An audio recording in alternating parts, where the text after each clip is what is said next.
Hey, good morning, good afternoon, or good evening to you, depending on when you're watching or listening to this edition of Hypnosis Week Live. It's episode number 95, thanks to the fact that we've done so many because of that ridiculous pandemic we've had.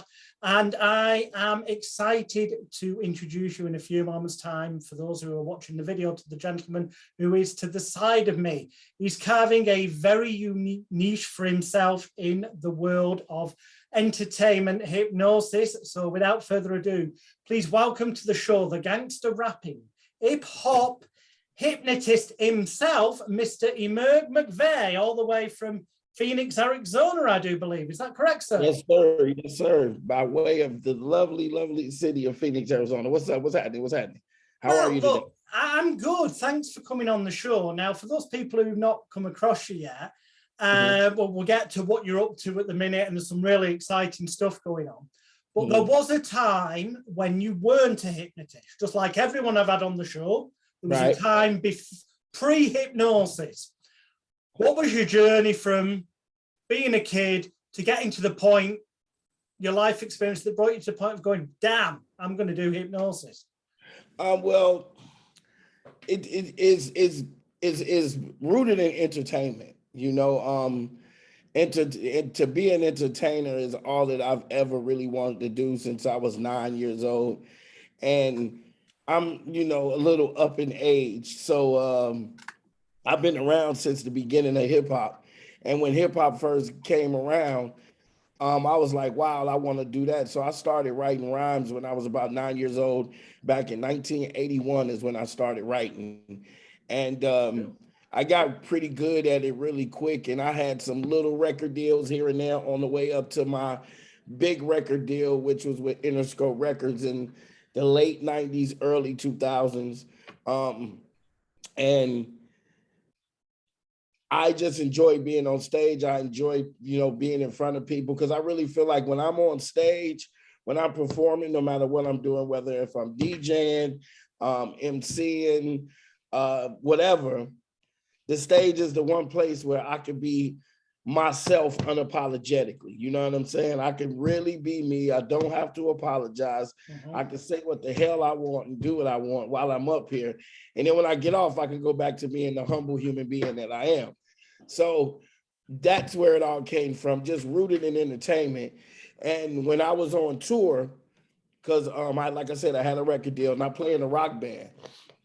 And when I was on tour, we were in Vegas and they gave us some tickets to go see a show.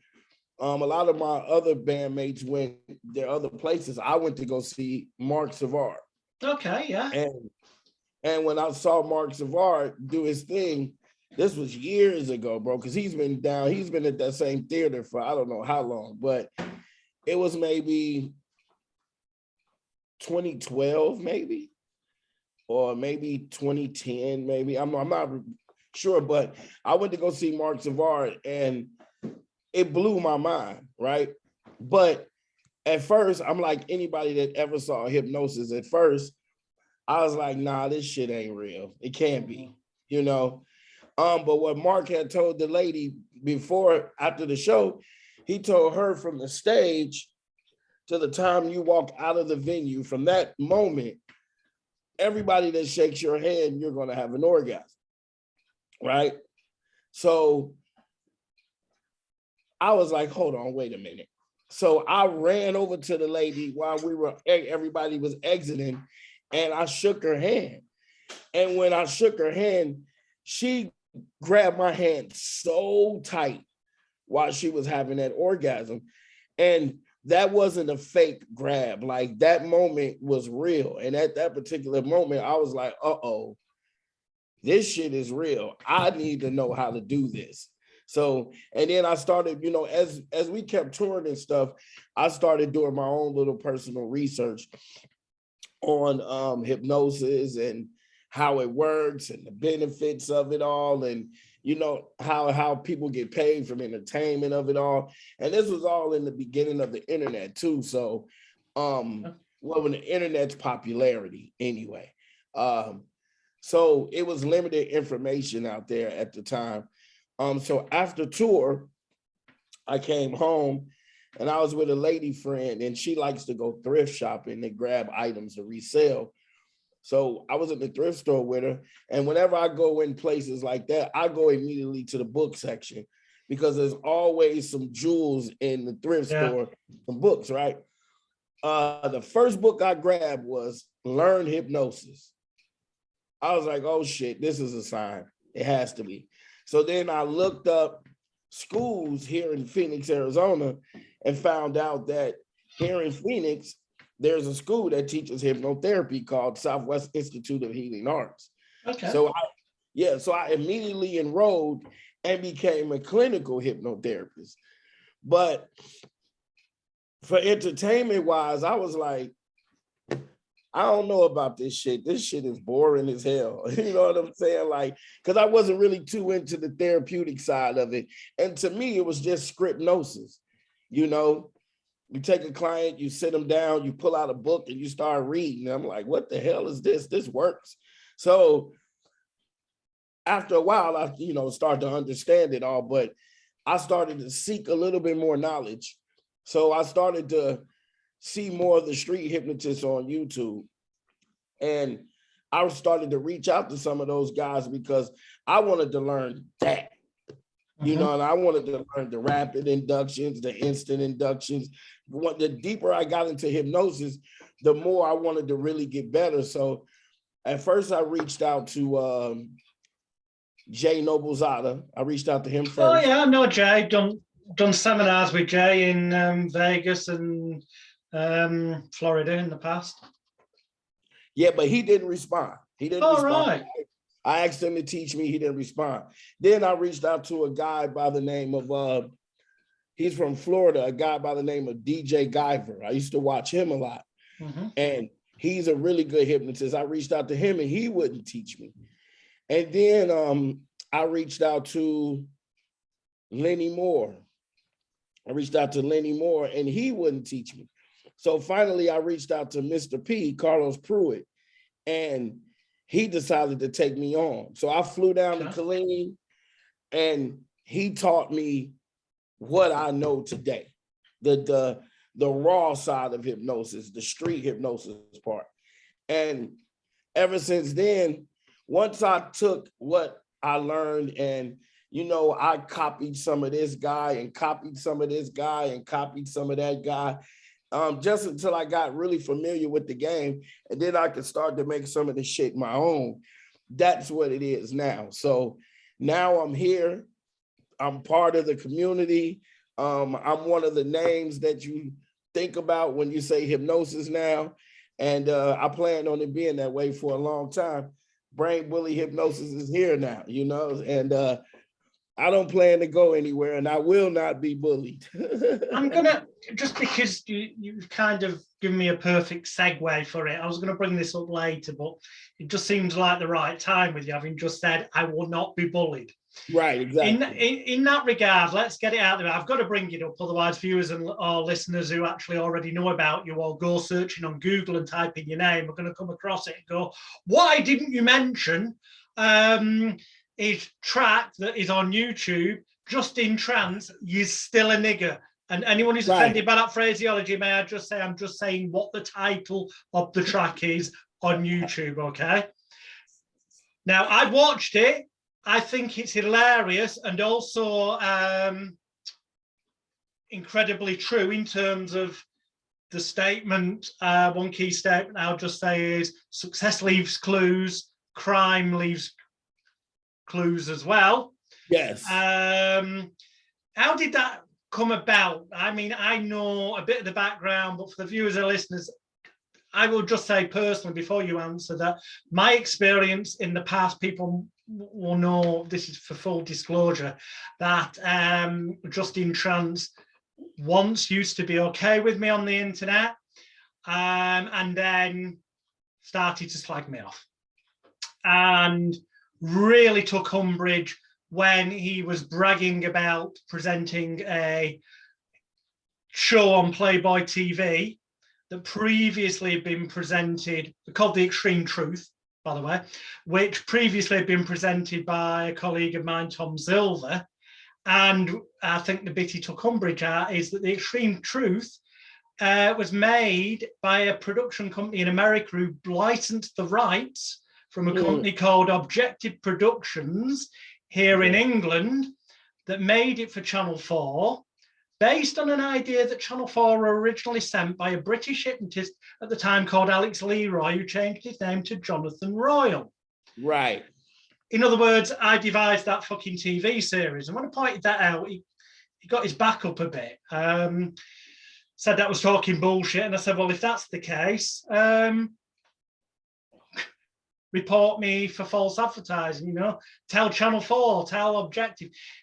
So my experience is that, and also that I observed that he would be very offensive to people if they didn't either agree with him or if they didn't kind of agree to train with him or spend money with him. Right.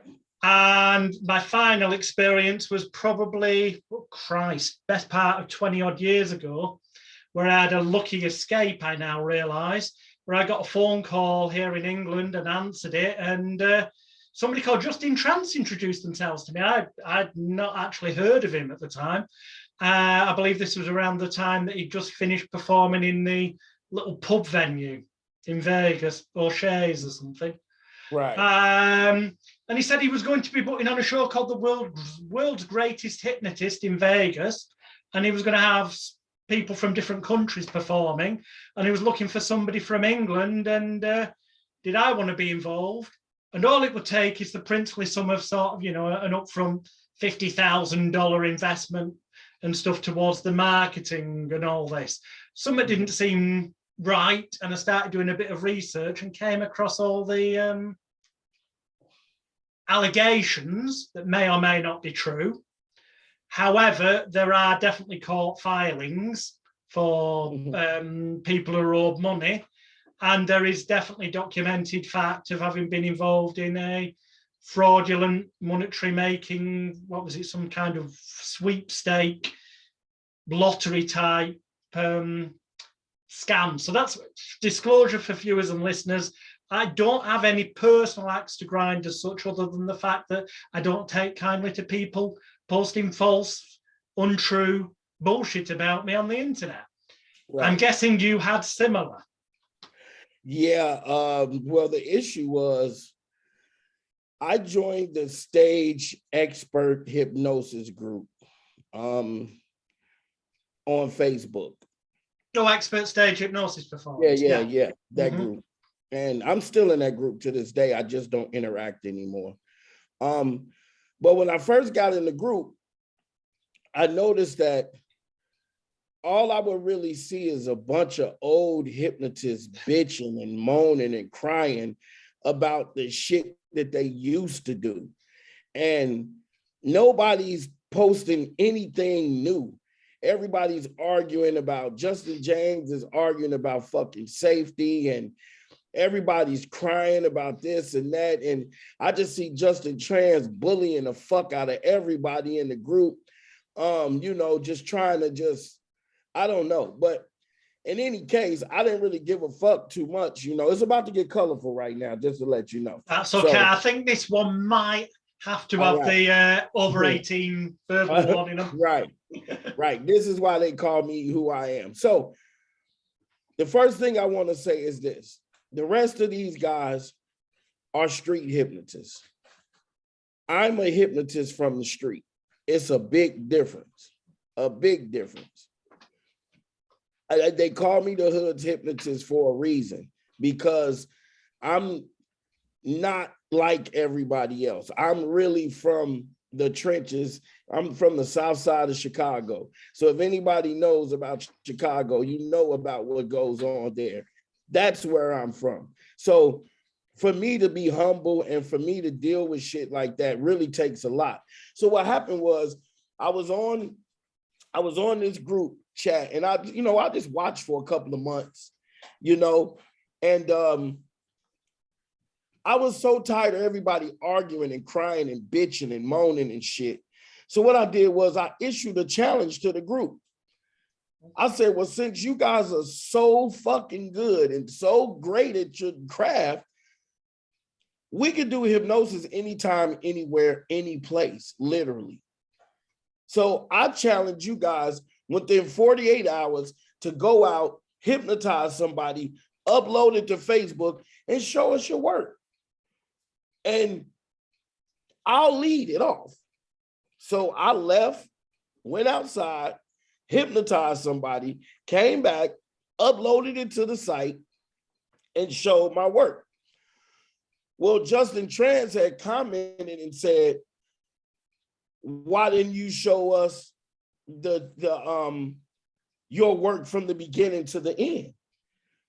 And I said, well, I'm confused because that was the beginning to the end. Oh, you mean he was kind of implying that you'd already done some pre-induction or suggestion test and then started filming? Right. He didn't think that I was actually that good and that quick. Right. So he thought that I did the induction first, and after the induction, I turned the camera on and started to film. I told him, no, I did not. I did everything that you saw was everything from the beginning. So when we got past that part, he said, well, I see you must be one of my students. And I said, no, bro, I've never trained with you before. Don't mind taking your class though. I'll train with you. No problem, you know. But I was like, I've never trained with you before. I was taught by Mr. P, right? And then he was like, well, I see that you're a thief, you're a hack, you're stealing my material and shit like that. Then I'm like, oh, wait a minute, brother. I haven't stolen anything from you. What are you referring to? So he was referring to what we call the Jedi, right? Mm-hmm. And hypnosis is called magnetism. And it's when you take a person and you move their bodies from side to side, you know, but just with the energy as opposed to anything else, right? And it's I think it's in the stage hypnosis manual from the 80s. It's, you know, the late Christ, 70s. It's I've got on my website, I've got a shop and I sell 100 rare mesmerism and suggestive therapeutic books that are out of print. They're like from the 1800s and prior to that. I need the diagram, the line drawings, the old black and white plate photos, and the explanation. There is no fucking way on this planet that any currently living hypnotist could possibly claim to have devised or invented or created this. Right, exactly. So, and at that particular time, I didn't even know that information at that particular time. But what I said was, hey, I didn't steal anything. I paid for a class. I was taught this in the class. So me personally, I don't give a fuck who created it. I paid to learn it. It works. I'm going to use it, period. I don't care. Take that up with Mr. P. So, and he kept going on and on. All you ghetto motherfucker calling me all kind of like derogatory names that us Black people call each other, right? So what I did was I tried to reach out to him because I'm not an internet gangster, okay? I'm not gonna be no guy that's typing threats on the keyboard, and I'm not gonna do that. I'm a man. So I'm gonna reach out to you and say, hey, bro, if you got a real problem with me, I live in Phoenix, Arizona, you live in Las Vegas, we're 4 hours away. I will pull up on you and we can discuss this. And we can handle it like any way. That's why I was going to reach out to him. And then I issued him a challenge. Okay. I said, well, if you're this great fucking hypnotist, meet me on any street corner in America and I'll show you that you're not better than me. How about that? And he didn't want to take that. He wanted to keep running his mouth and trying to bully because he think his 40 years in hypnosis meant something to me. Right. So 40 years in hypnosis. Is that what he claims now? Well, he says he's been doing it for 40 years since he was 13. And I don't know. I know the guy was full of shit. There's a lot of smoke. Now I would say this. I'm only 46, you see, and I'm 47 in August. And I've been doing hypnosis paid, provably documented in Britain as a professional since I was 14. And I know I was doing it before he was. So I think really bullshit there. Pretty much, you know.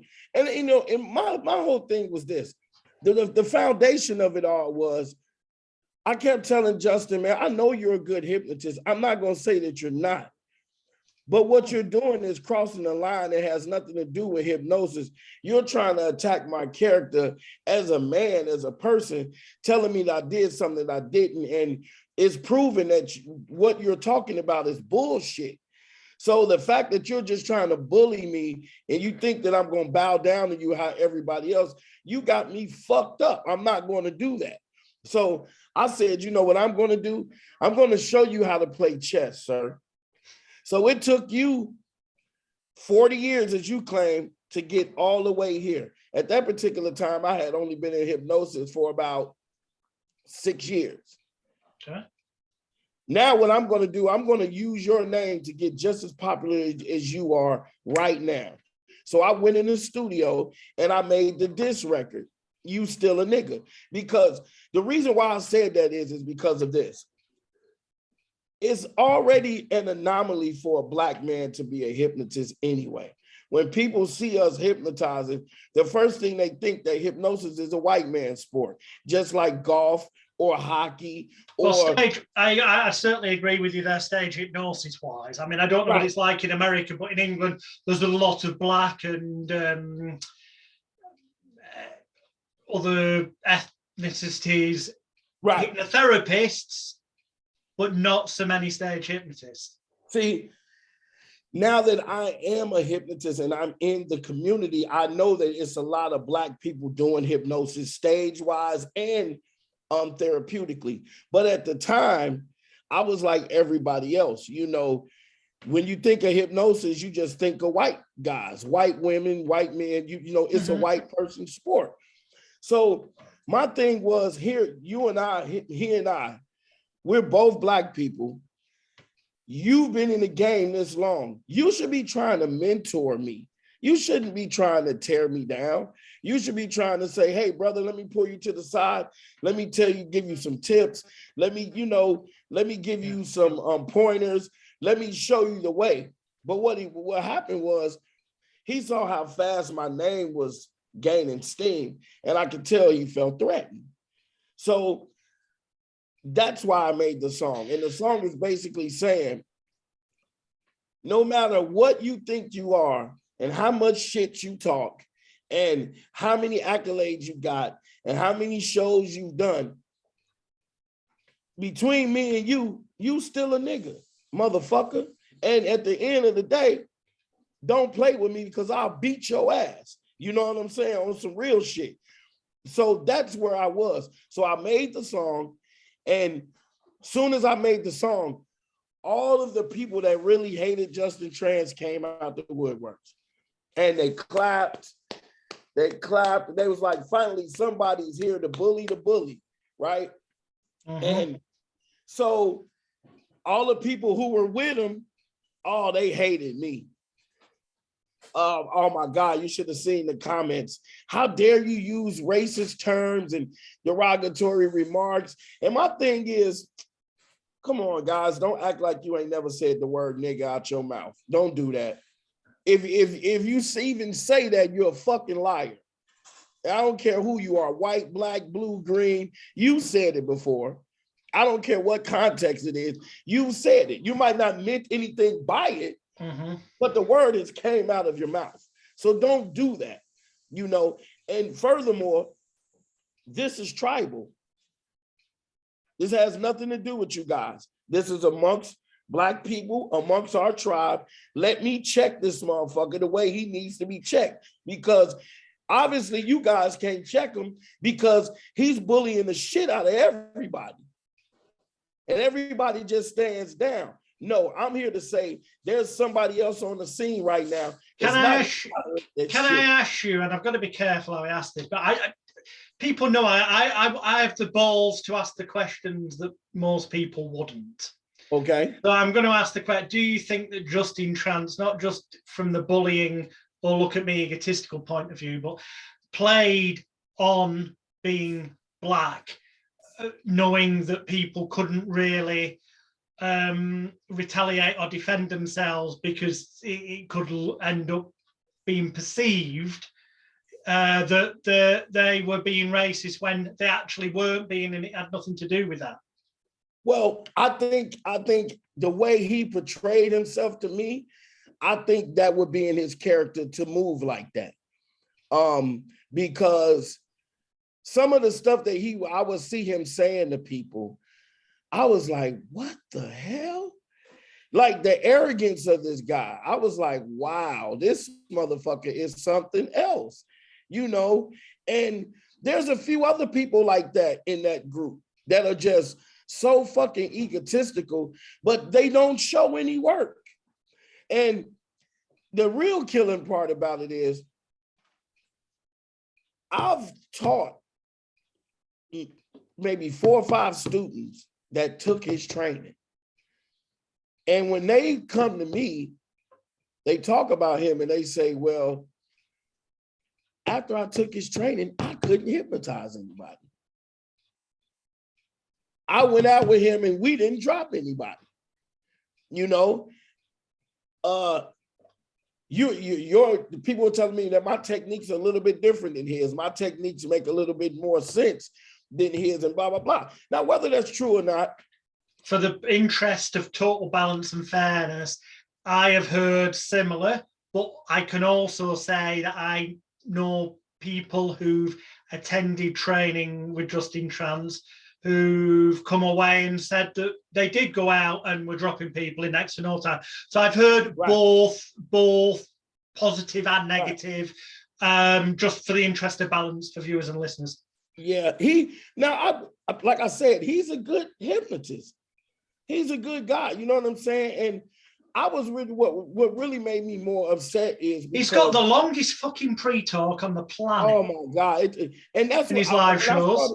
When I started to attack him, that was one of the things I attacked. I posted one of his shows and I said, who takes 50 minutes to get the people on stage in the trance? What in the hell? And then he claims that he's knocking them out instantly, you know, in like 5 seconds.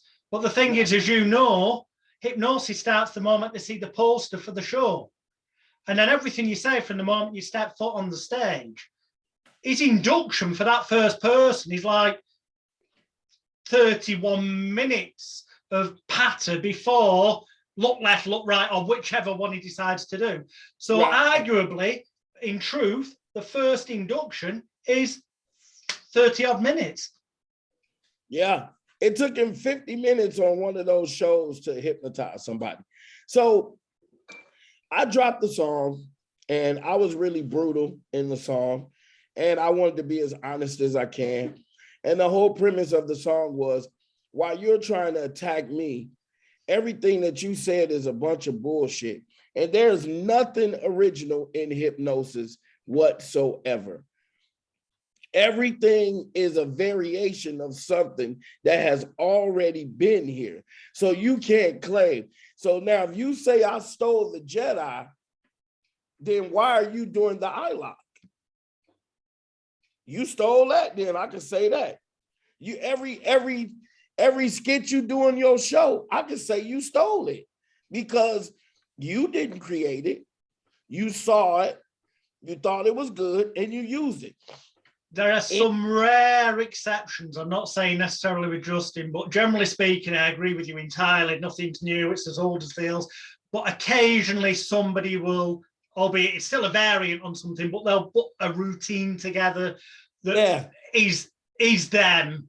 And if people take it and model it and do it differently, fine. But if they take it as is and use the same gags, timing, music, then that is just out and out wrong. That's what I was saying. Everything is either a variation. You know, you'll rarely run across something new. But when you run across something new, most hypnotists, if you do it, most hypnotists don't mind. I think most people are flattered to know that people are watching and that you saw them do something, because the freeze thing that I do, right? I got that from a hypnotist in Detroit by the name of the Detroit hypnotist. His name is Tonio. And when I first started doing it, when I would post my videos, I would cite him in my description. You know, shout out to the Detroit hypnotist for allowing me to do the freeze, blah, blah, blah, blah, blah. So I show love if I pull something from somebody. But cool. Respect. Now, yeah. So what happened was Justin Trans was about to film a show for a reality TV show. I forget what network. This was after I dropped the song. He did something to piss one of the producers off with his arrogance. And the producers of the show that he was supposed to be on, they contacted me. And they said, this guy's a fucking asshole. We don't like him. What we want you to do, we're going to film him doing his show. In the middle of his show, we want you to come from behind the curtain and do your song in the middle of his set. They were going to pay me $10,000, fly me out, and secretly sabotage him in the middle of his show. That's fucking out of order.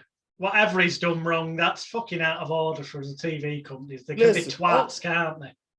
Only reason I didn't do it because, again, to me, this was tribal. And I wasn't going to allow anybody else to influence what he and I was going through. And B, I knew that if I would have done that, I would have probably got some shine from it and people probably would have laughed or whatever. But at that particular point, every hypnotist in the game wouldn't fuck with me anymore. And I knew that. So I left it alone. And I reached out to him and said, see, I could have really destroyed you right now, but I chose not to.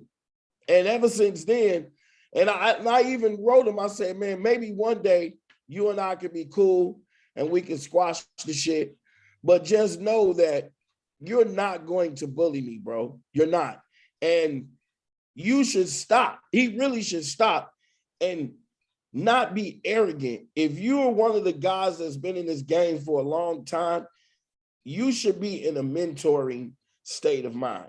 Like you, for instance, you've been here for a long time doing hypnosis. So you're here to make sure that the game is progressing.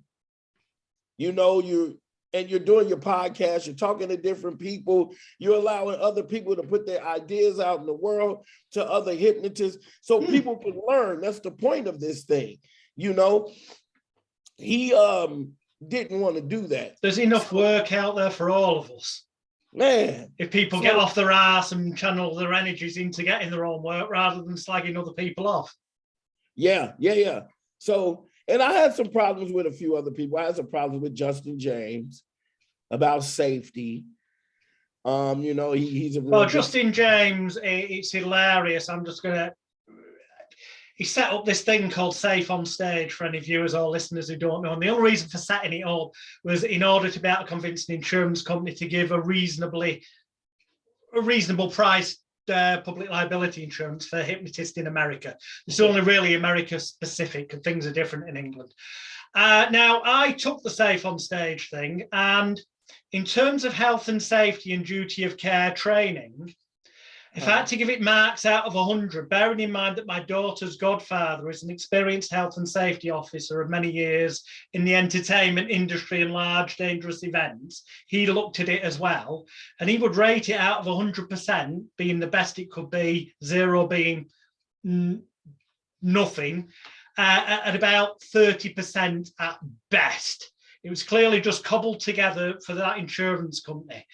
Whereas it sounds like a blatant advert, but a number of years ago, about my daughter's 12, so near enough 12 years ago, myself and some other British stage hypnotists, Robert Temple, Chris Lee, Nick Davis, Harrison, the Hypnotist, put a thing together called the Transparency Template, which it's 12 fucking hours, and all it is what can go wrong, what to do if it does, so that the volunteers don't get physically, mentally, or whatever injured or harmed, and things that aren't even hypno-related. The fact that somebody might fall off a chair or trip up, things that he only skirted over. Right. And I made Justin James aware of this, and I think it was actually on Expert Stage Hypnosis Performance. Like, I ended up getting banned from there, blocked. But I believe some of my old posts are still there if you do a search. Yeah. I made him aware of this and categorically said, your safe on stage thing is actually not really fit for purpose. It wouldn't be in England in terms of health and safety and duty of care laws. And it wouldn't be in Europe either in terms of duty of care and health and safety laws. Strangely enough, he took a bit of umbrage at that. It's bullshit. So what was your experience with Justin James? Well, see, I do a lot of street hypnosis, and I lay people down on the street. Now, I've gone through some of your videos because people know I've spoken out in the past and said street hypnosis. There's way too many videos out there where people are knocking people out on sidewalks, I believe you call them in the States, or pavements, as we call them in England, where on the video you can see they're remarkably close to the road. Now, unless I've not seen enough of your videos yet, the videos I've seen where you are on sidewalks or pavements, there is a reasonably decent gap, i.e. extra pavement or sidewalk, before the actual road. Yes, exactly. So as much as I, I've spoken out and say, stage street hypnosis, what's the fucking point? Unless at that time you're plugging a show and getting people to buy tickets and come in.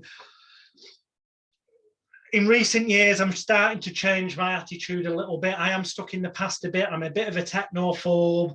My daughter-in-law is now, she's educating me into what things like TikTok and these other social media channels are. And I started looking, and there are hypnotists, I won't mention by name, because we're not here to who are getting, some of them reasonably good, some are really good, some are crap, but even the crap ones are getting tens of thousands of views. Sadly, they haven't quite realized then you go searching for them and they don't actually have a website, so they're not monetizing it. So again, I still think, what's the point except ego? At least I can see with you that you are actually using it as a vehicle to get what I would call more conventional paid shows in venues. Yes, exactly. And it's about branding now. I keep my telephone number out there. Good man. On my shirt.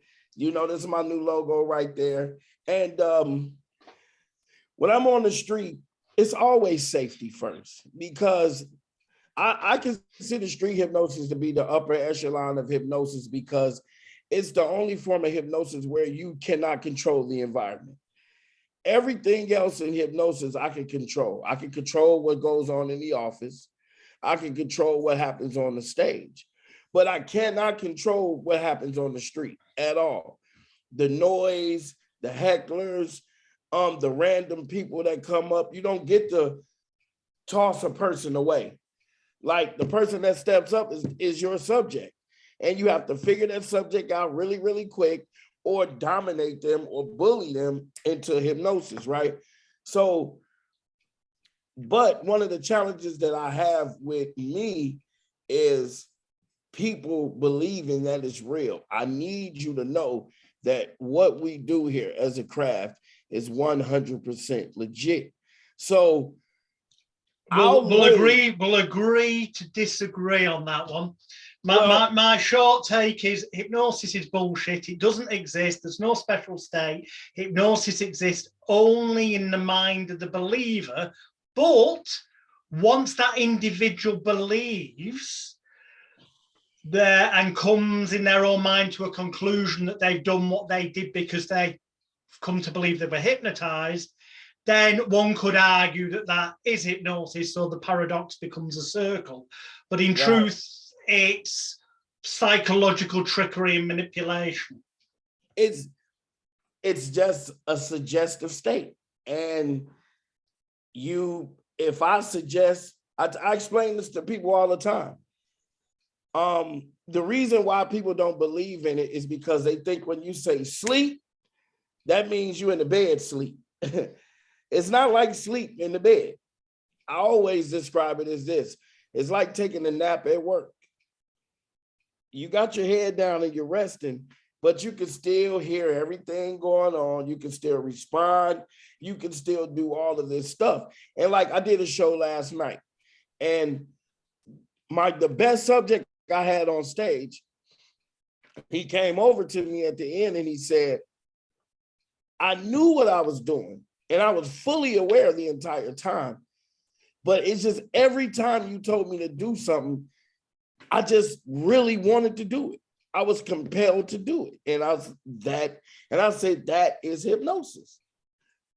You believed and now you can achieve, period. That is it. So the reason why I lay people down on the street is because if you got on a white fur coat, there's no way you're going to legitimately ever lay down on the ground.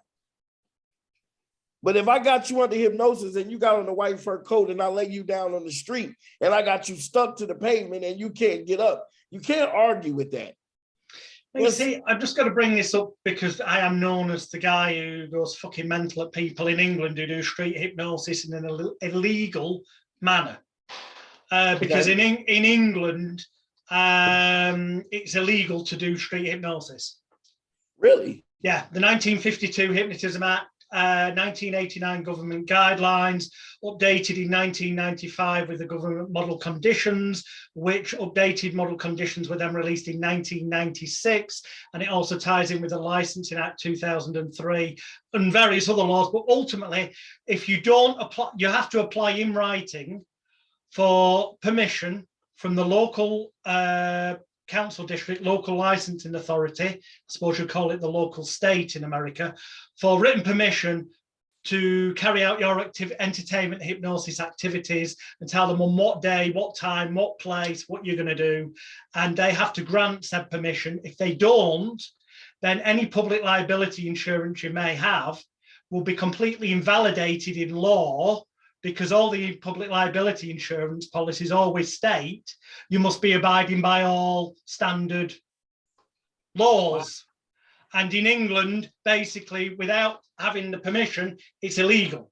So any street hypnosis videos, the vast majority of them, unless you see Darren Brown doing stuff that was filmed by the TV company, who will have applied and got the correct permissions,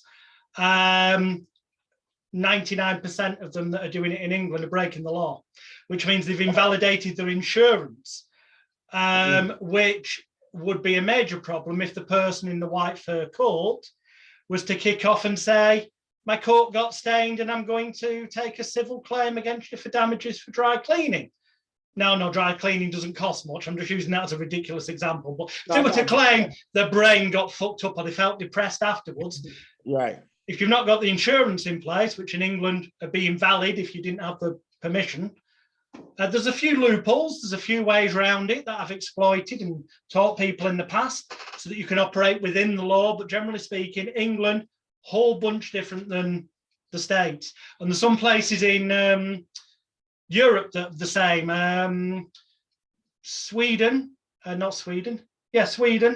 You have to have permission off the local, I think it's called government now, to be able to do entertainment hypnosis and stuff. So just for viewers and listeners, be aware of laws in your area, is all I'm saying. I'll go to jail in England and I'll be fucked up. They're going to arrest me, you know what I'm saying? But the street, I prefer to do street. Like I approach everything. Well, I loved it when I came to the States. Let me just say, I'm against, my message always has been in England, but I get the street hypnotist, the magicians who do street hypnosis in England, hate me because I go, what you're doing is breaking the law, you're invalidating your insurance. I pointed this out and it's caused them all manner of grief. I don't mind anyone doing things that are within the law, and in America it is within the law to do so. So It was a great sense of freedom when I was out in the States with Jay Noblezada doing a course in Vegas at the Paris Hotel. teaching people to then take the students out in the evening down to Fremont Street, and we were all doing hypnosis on people. It was bloody beautiful to be able to do it. Just can't do it here. Sorry, I interrupted. Go on. No. Tell us more. That's fine. It's just, like I said, that I believe that street hypnosis is the upper echelon of hypnosis because it's where you really have to apply the science. Like, you have to be quick with your pre-talk. You have to be quick with your inductions. You have to be very entertaining on the street because we get groups of people fast. And most of the hypnosis that we do here is on First Friday. Every First Friday, we've been on the same corner for the last 6 years. Yes. So every first so words go around, people know. Oh yeah, every first Friday of the month. When we go down there, there's people waiting to be hypnotized. And we can get crowds as much as 200 to 300 people in a circle just watching. And we're doing 1 at a time, 4 at a time, 5 at a time. And now I have a nice amount of students under my belt. So now when I go out, it'll be 6 or 7 of us on the street together, hypnotizing. But we also do therapy out there as well. And not so much as a person coming up and saying, you know, I have anxiety or I have PTSD or something like that. It's just that every single person that allows me to entertain other people with them as a subject of hypnosis, we bless them with a gift at the end. And at the end, we give them some motivation, some inspiration, some dedication, some determination, some discipline. If you are smoking, we'll take one person tonight and we'll stop them from smoking on the street right there in front of everybody. And it's for advertising, really. So that's where I get the bulk of my videos at. You know what's a bit ironic about that? It's fantastic that you do. But you're the brain bully. What you've just described is somebody who's being really nice and helpful. Yes. It's a bit, exactly. It's a bit kind of out of line with the branding. Well, it's because that when I start to hypnotize, I get in bully mode. It's because I understand that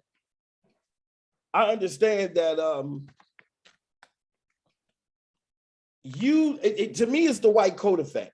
And I don't know if you know what, I'm pretty sure you know what the white coat effect is. Yeah, of course. The doctor, you see the doctor in the white coat, the people automatically assume it's a doctor for starters. Right.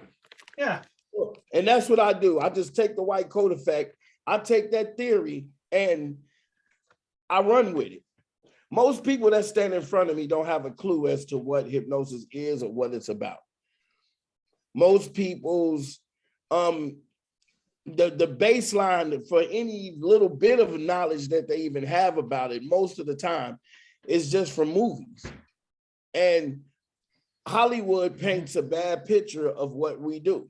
Hollywood makes it seem like it's something mystical and magical and something that's voodoo. And in my community, in the Black community, we were raised to believe that anything that we don't know about is evil or the devil. That's how our grandmothers and grandparents taught us. They'll say, oh, that black magic shit, that shit is black magic, or that's voodoo, or it's whatever. So most people in the urban community, they come up with that thought process. So when people come up, like now, I got this chain on, right? And it's a goat. It's a goat head, right? All right, okay. Devil worshipping. Right. Yeah. But to me, it's the greatest of all time. GOAT, right? But to everybody else, they like, oh, that's the Baphomet, and you're part of the Illuminati, and you worship the devil, and you do that hypnosis, black magic bullshit. And I'm like, yo, you guys are fucking hilarious. You know what I'm saying? Like, do you not think that those misconceptions, I know you said it, Hollywood paints a picture that's not accurate, but I always say to my students, don't waste, there's too many courses out there, I think, especially therapy-wise. where you get the therapists and they say, oh yeah, people come to me and go, oh, you're not going to make me bark like a dog and cluck like a chicken. And they spend ages explaining how stage hypnosis, street hypnosis, whatever, is different from therapy. Where I say, you've lost the plot. The fact that the people are asking you, you're not going to make me do that, means that they actually believe that you've got the ability to do so. Yes, sir. So you'd be far better to answer them and say, well, we can if you want, but you've only paid for an hour of my time to stop smoking or whatever. So if you want to do the dog barking and chicken clucking stuff, you're going to have to pay for more time. Or we can just get on and stop you smoking. What do you want? And obviously they're going to turn around and go, let's just get on with it. But then they still believe that you could have done, so they'll have more belief that you're able to stop them smoking. Yeah. And when they say, you're not going to make me cluck like a chicken, I'll say, maybe not a chicken. That's what I'll say, to let you know that I'm still in control here, which is what I need you to believe. I've been getting more into NLP lately because I realized that over the years of doing hypnosis now, I've been doing it for 10 years now. And over the years of doing it, I've noticed that, especially for therapy, 90% of the session is in the pre-talk. It's before you go under. It's setting you up to go under. Now I understand what to say to make sure that the pressure is not on me or the subject. I know how to put the words together now. So when I'm talking to a client or a subject on the street, I know how to break down those critical factors so you can actually relax, because people, I used to didn't accept the challengers. The guys would be like, I bet you can't hypnotize me. I would say, well, probably not. And and I just don't deal with it, because if you don't pay attention, how the hell am I going to hypnotize you? But now when a person says that, I'm like, oh, okay. Well, I'll tell you what. How about this? If I do something to show you that you're able to be hypnotized, if you feel it, don't fight it. Is that fair? And they'll say, okay, that's fair. I'll say, this is not hypnosis.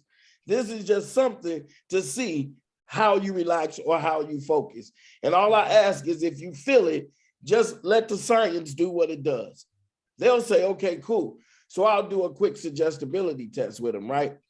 But what they don't know is I can put you in a trance with a suggestibility test as well. So once I get your fingers to lock, you're in the state of catalepsy. All I got to do is tell you to close your eyes, you're out.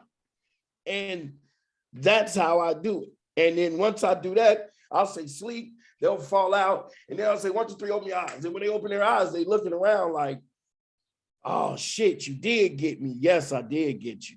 And I told you I could get you. But what I needed you to do was not be ready to be got.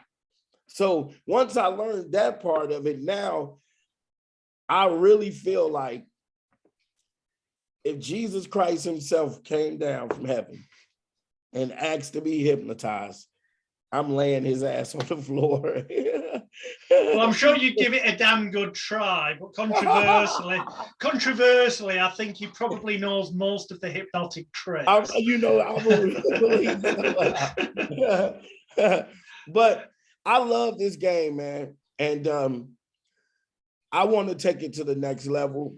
Well, that's a perfect time for this then. I noticed very recently, as in the past few days, you posted on social media, I saw it on Facebook. Great news, we've just locked in the Las Vegas contract. Yes. What's that about? For people watching or listening to this in the future, by the way, can I just clarify, this was recorded on the 9th of April, 2022, and will have gone live on the internet on the 10th of April, 2022. Okay. We are at the Sahara Event Center in Las Vegas. 6 shows a month right now, just to start off. Yeah, and we just got that deal a few days ago. And it's crazy because my goal was to have this accomplished by June of 2022. And we got it done months earlier. So I have an awesome team, man, of people that just really believe in what I do. And they went out and worked hard. And I, my numbers actually, attributed to it, but they, the people in Vegas decided to give me a shot. They want to see my brand of hypnosis out there in Vegas because I went to go see a few different hypnotists in Vegas. And I understand how hard of a job that we have. So I look at shows differently than the actual person that's just coming off the street. All of the hypnotists are impressive with what they do. If you're able to pull this shit off and it's funny and it's entertaining, then you're great at your craft. But the only thing that is different for me is it all looks the same. They all talk the same. They all dress the same. They all walk the same. You take a couple of courses and the first thing they tell you in the stage hypnosis training is dress better than your audience, shit like that. And I think a lot of the rules that apply just a bunch of old time shit, because if we're stuck there, we always be there. So what I'm trying to do is my goal is to take street hypnosis and stage hypnosis and push it a little bit forward. So I incorporate hip hop into what I do. I actually have a song that I can bring a subject on stage, put them in front of me, turn the song on, rap the song to them in real time. And by the end of the song, the person is asleep. Nice. That's the type of shit that I'm trying to do. Take the game just to another level and maybe inspire some other people who normally wouldn't want to do this and make them think. Well, I guess you'd attract a different, probably, well, I'm sure you already do, but I mean, in terms of an actual structured stage show that's in a venue where people are buying tickets and coming to as opposed to the street, I'm guessing that, that the hip hop, gangster rapping hypnotist is going to attract it'll attract some people who are stage hypnosis entertainment fans in general, but it'll probably put off some of the stage hypnosis entertainment fans because they're not into the hip hop and rap bit. But you're going to attract a different demographic as well, aren't you? Yeah, and not only that, but I DJ at the strip club as well. So I was going to ask you where the Pink Rhino came in and stuff. Yeah. I DJ at the strip club as well. And my thing is, I'm about what America is about on stage. America is about controversy. Controversy makes money. Controversy sells. Yeah. Now, off stage, I'm a very, very humble, overstanding. I'm a very humble, overstanding gentleman. I don't like confrontation. I hate it. I just want to, my whole thing is peace. I like peace. I like to kick it out. I like to receive it. But when I'm in bully mode, hypnosis mode, it's all gas, no brakes with me. Like, so when you come to see me, you probably don't want to bring your kids. I'm not good for corporate events. I don't want to do none of that shit. I'm fine. There's enough hypnotists that are doing Pepsi and Coke, and that's fine. Do that.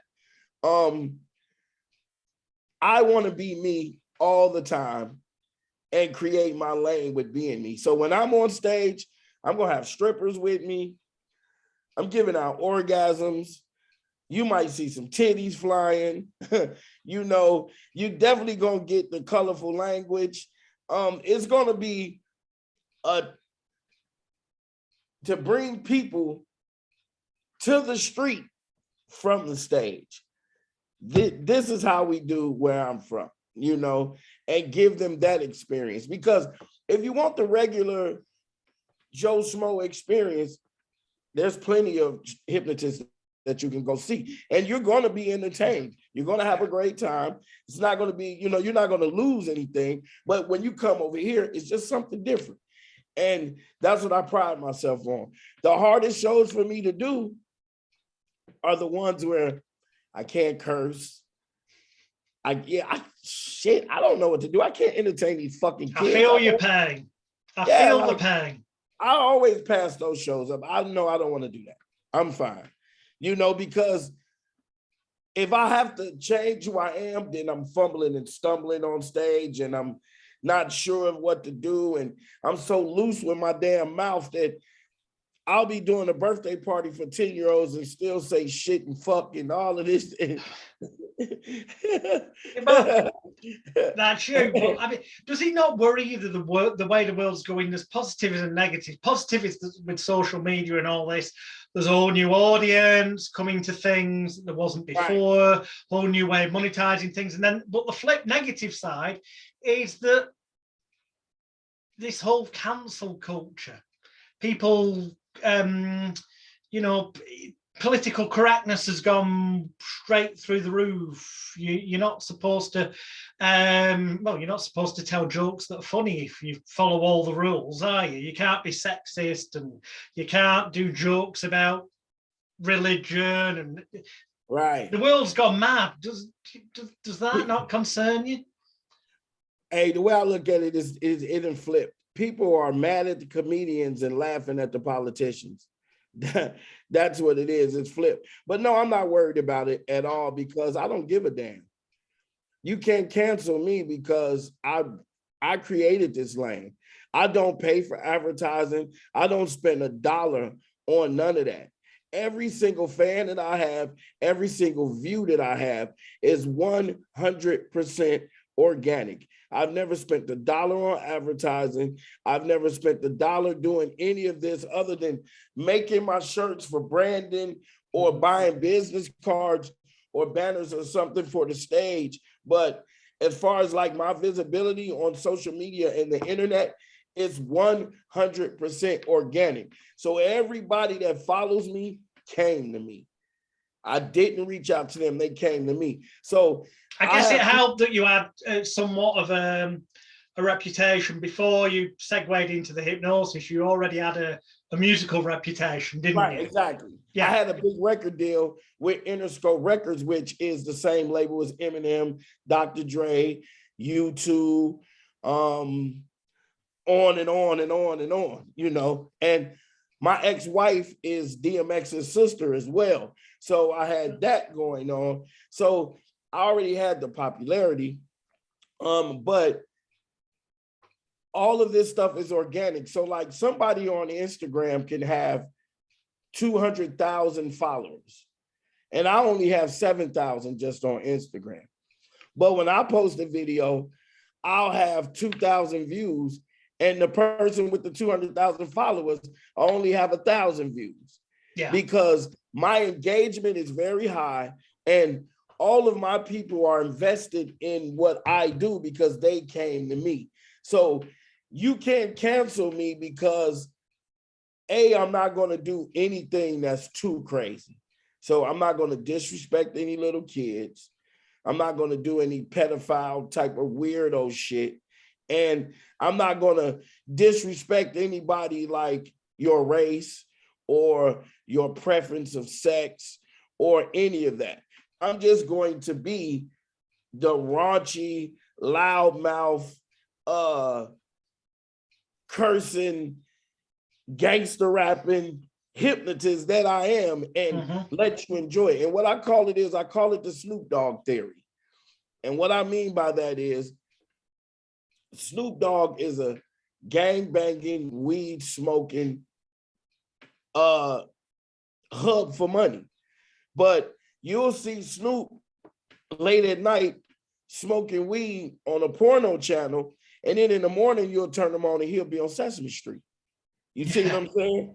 Because when you are unapologetically who you are, eventually people buy into that and you don't have to change who you are. So like when I'm talking to you now, most of my friends, if you were to come on here because you're a white guy, they'll try to whiten their voice up, or they'll try to talk more proper. Or fuck that. Yeah, bollocks no, to that. fuck that, right? You know what I'm saying? Like, you didn't call me to do that. No. You want to talk to me. So exactly. Yeah. Exactly. And you're not going to meet my representative. You're going to meet me. Now, if you want to talk to Mark, which is my real name, Mark Anthony, then yeah, of course it's going to be a different conversation. If we're talking hypnotherapy, then of course it's going to be a different conversation. But right now you're talking to the brain bully, and that guy does not give a shit at all. I love the game. I love hypnosis. I love to hypnotize people. And the biggest thing is I tell people all the time that I am one of God's employees. I do God's work on the ground. Yeah, I have a good time entertaining people, but I've passed out more inspiration and more dedication than any preachers that any churches that you go to.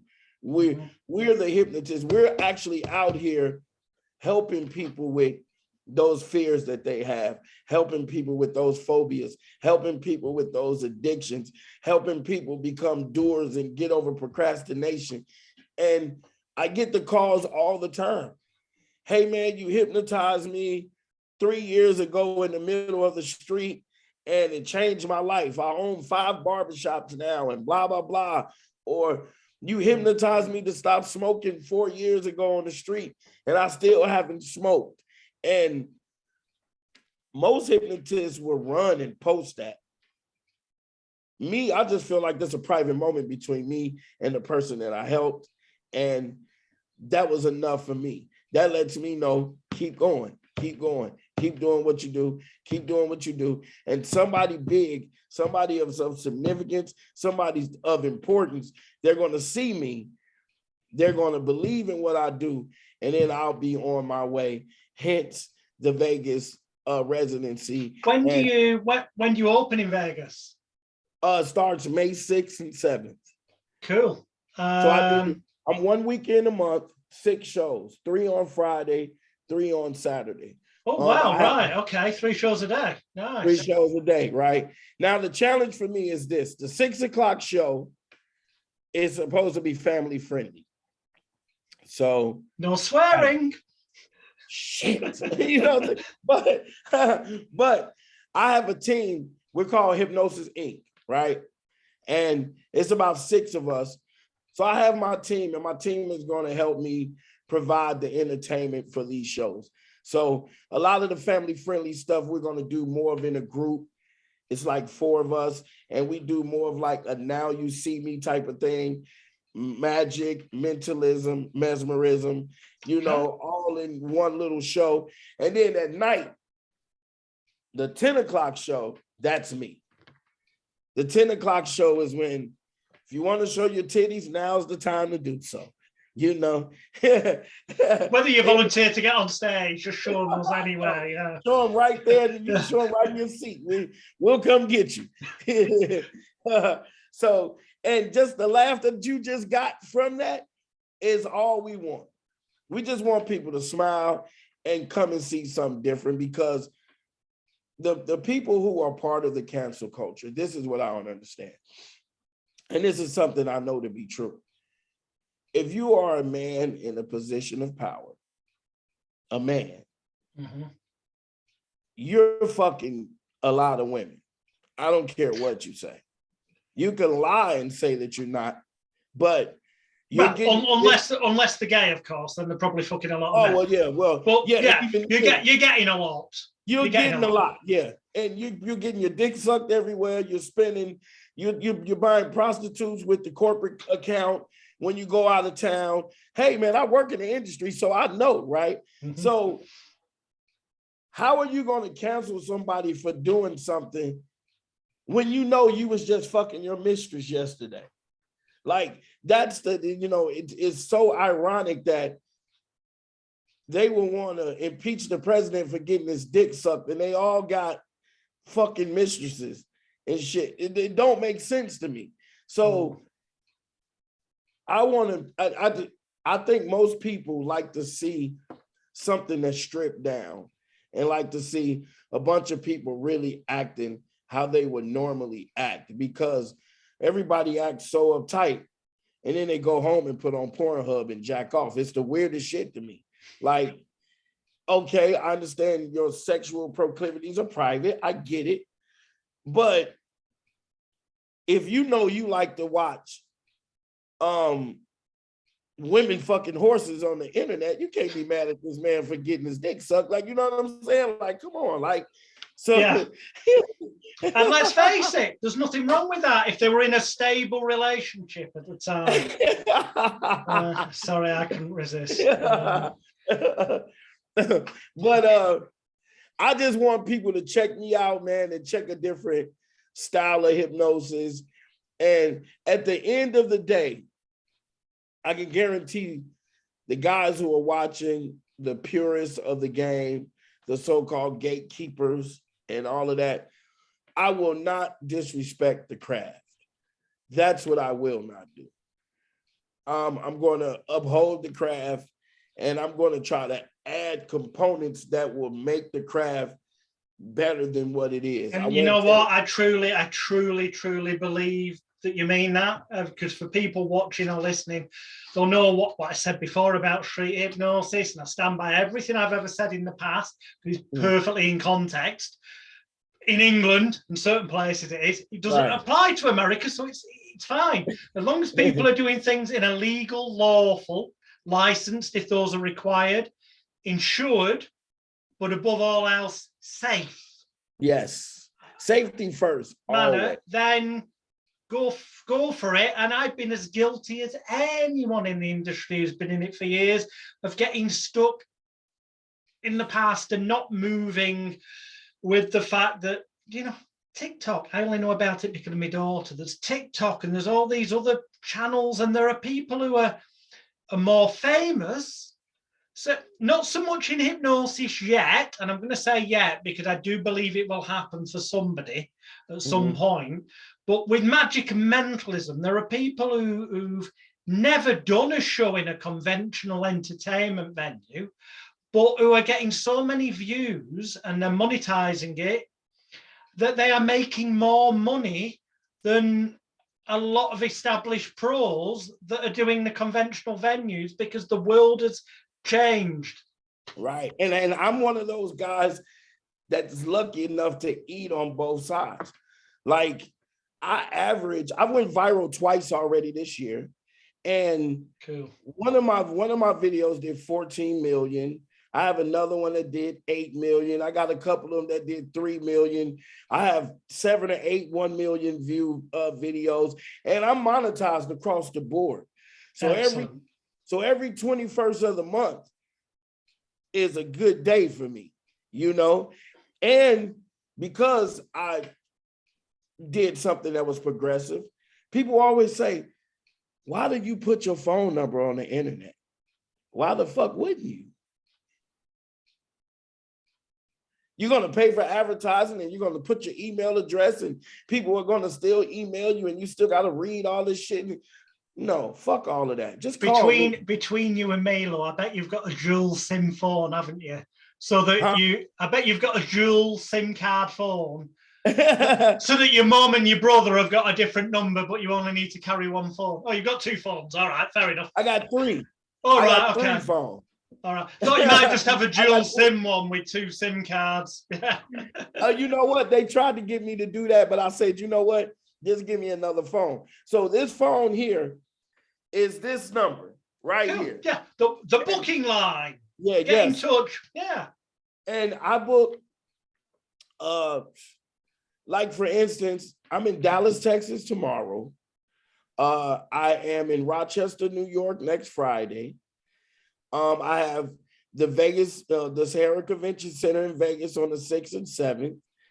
Then I'm in Texarkana, Texas after that. Then I'm in Longview, Texas after that. And then I'm in Tallahassee, Florida after that. So the bookings are coming and coming. I do about 20, I average at least 20 clients a week. Okay. 20, yeah, and I do mostly Zoom because my following is on the internet, but was that the case? Was that the case before the pandemic as well? Well, no, the pandemic was such a blessing because the pandemic forced everybody to dig in and figure out what it is that you really are fucking doing. That quarantine, that lockdown was the best thing that can ever happen to me. Because since then, I've taught, I'm on, was 97. Since the pandemic, I've had 97 students. Okay. And I have some students that are out there really rocking and rolling right now, that are really taking this game and really believing in it and really progressing and are really good hypnotists now. And ever since then, it's been on. It's been like, I average about 25,000 views per video, maybe. You know, I could drop a video and do 1,000 views an hour consistently. I go live, I could put 200 or 300 people on the live with me. And I do that a lot too. I go live, put somebody in the box like me and you are talking now, and drop them right in front of everybody on the internet. So I'm with the times right now. I am part of the new era of hypnosis. And the new era of hypnosis is right inside this box. It's all in here now. The pandemic made people not want to come outside. The pandemic as you know, a lot of people are hands off now. So street hypnosis is even different. It's not like it was pre-pandemic. Oh man, you can blow on somebody and they'll just fall out. Now it's like people looking to see if you're sick. They look, you know, it's like, it's a little bit more standoffish. So a lot of work is on this internet. So I had to learn how to really get good at doing inductions, rapid inductions on the internet. Now I know how to do them, you know, because that's where most of my clients are. And most of my clientele, smoking, everything. I even had my most recent client that I'm stumped on, but I'm determined to help her. Mm-hmm. She has a seizure disease. Well, not a disease, but she has this type of seizure that's called ictal kissing. And what ictal kissing is a type of seizure that when she goes into it, she experiences some of the normal things that you would experience when having a seizure, like some shaking, blackout type of thing, but she has to kiss people. Like when she goes into this seizure, anybody that's around, she has to go and kiss people.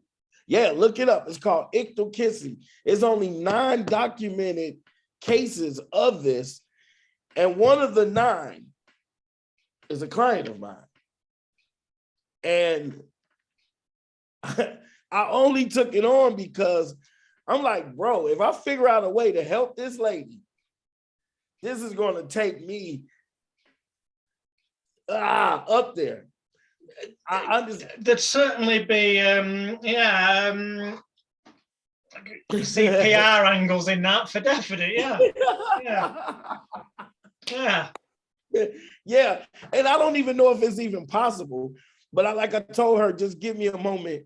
Let me do some research and let me reach out to some more polished hypnotists, some guys who have been around longer than me that can probably give me some ideas and let me know if I'm even able to help her. Because I know a seizure, I know it's in the mind, but it's deeper than that. And I wanted to be able to to me, a suggestion is just a suggestion. Like a lot of my smoking clients, I used to go. Well, obviously, it depends what the triggers are, and everyone can be different, can't they? Right. Some people. No, she couldn't tell me what triggers it. Yeah, but some people, stress can be what they perceive to be stressful situations, in which case, obviously, therapeutically, you can help them deal with situations and overcome stress. So you're not necessarily targeting dealing with the seizures, but you're stopping them happening in the first place. So you say, find out what triggers her. Yeah.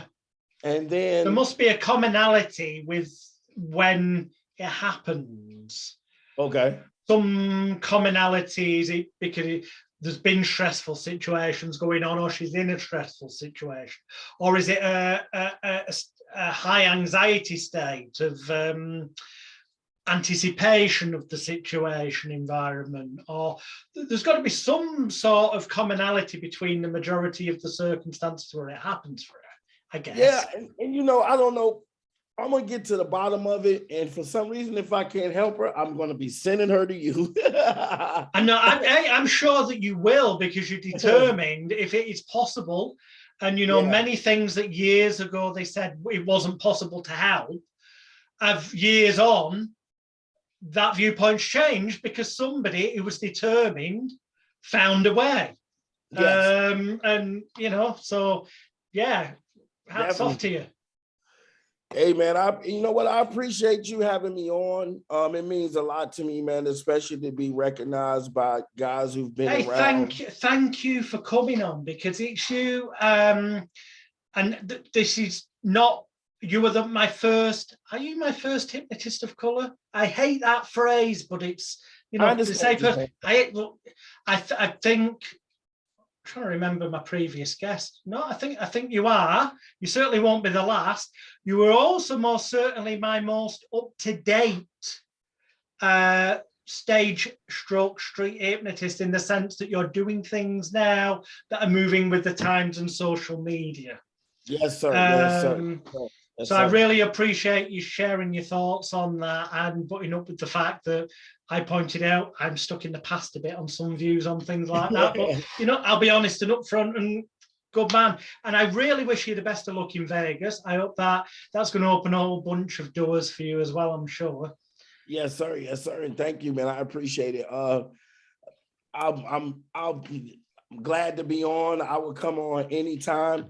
Tell the viewers and listeners, we will obviously above and below the video, and also above and below the audio podcast on iTunes and all that nonsense. Okay. Have your various website links, social medias, and YouTube channel. But what's the main website to tell people verbally? Verbally, I would say my biggest platform is Facebook. So just look up Emerg McVay, the Brain Bully, EMERG MCVAY, the Brain Bully. But if you just need to find me and you can't remember any of that, just go to Google and type in the Brain Bully. And believe me, boom, it's there. Yeah, it'll take you all over the place. If you're in Vegas, the 6th and the 7th of May, I'm going to be at the Sahara Event Center, 6 shows, 3 on Friday, 3 on Saturday, 6, 8, and 10. And if anybody needs any type of therapy or want to book me for any shows or anything like that, 602. Just stand up slightly so they can see it on screen on the video. Right here. 602-475-1193. Country code is 1. Wow. There Excellent. You go. Thank you so much. It has been an absolute pleasure. Ladies and gentlemen at home, he won't be able to hear it, but he'll feel the energy through the psychic vibes. Huge give it up for the brain bully himself, Mr. Emerg McVay. Thank you very much indeed, sir. Thank you, Jonathan. I appreciate you, man. Have a beautiful day. I'm finna go rub on some titties. I'll see you soon. Good man.